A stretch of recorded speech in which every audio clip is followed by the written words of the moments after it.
अस्सलाम वालेकुम नाज़रीन, न्यूज़ 13 रखे सब पे नज़र, सबकी खबर।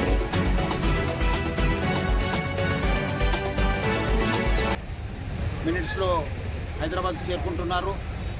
ఆల్రెడీ అక్కడి నుంచి బయలుదేరారని చెప్పి తెలిసింది. సో ఇక్కడ ఫలక్నామాలో ఇక్కడ బస చేసిన తర్వాత కొన్ని గంటల రెస్ట్ తీసుకొని ఇక్కడి నుంచి ఉప్పల్ స్టేడియంకి బయలుదేరుతారు. మనము అక్కడ ఆర్జే ఎయిర్పోర్ట్ నుంచి ఇక్కడ దాకా ఫలక్నామా దాకా మొత్తం బందోబస్తు ఏర్పాటు చేయడం జరిగింది.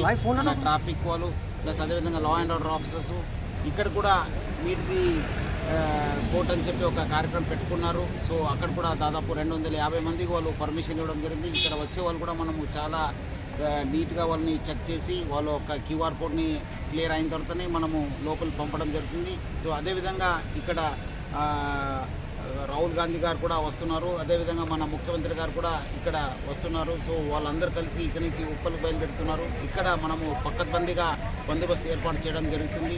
సో అదేవిధంగా ఉప్పల్ స్టేడియంలో కూడా అక్కడ మన సిపి రాచకొండ నేతృత్వంలో కూడా చాలా పక్కబందీగా ఏర్పాటు చేయడం జరుగుతుంది. ప్రజలు ఎవరు కూడా భయాందోళన చెందాల్సిన అవసరం లేదు.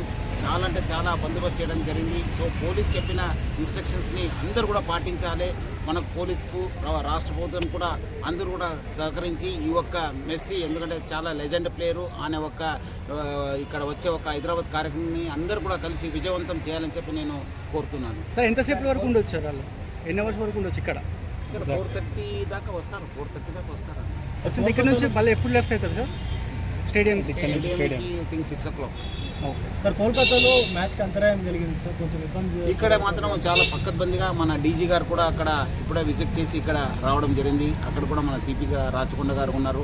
అదేవిధంగా అందరు కూడా సీనియర్ ఆఫీసర్స్ అక్కడ ఉన్నారు. మన డీసీపీస్ మొత్తం 3 కమిషనరేట్ ఆఫీసర్స్ కూడా అక్కడ ఉండి ఎటువంటి అవాంఛనీయ సంఘటన జరగకుండా అక్కడ బందోబస్తు ఏర్పాటు చేయడం జరిగింది. సో ప్రజలెవరు కూడా భయాందోళన చెందాల్సిన అవసరం లేదు. ఎవరి దగ్గర టికెట్ ఉంది, ఎవరి దగ్గర పాస్ ఉంది, వాళ్ళు మాత్రమే అక్కడ వెళ్ళాలని చెప్పి నేను మరీ కోరుతున్నాను.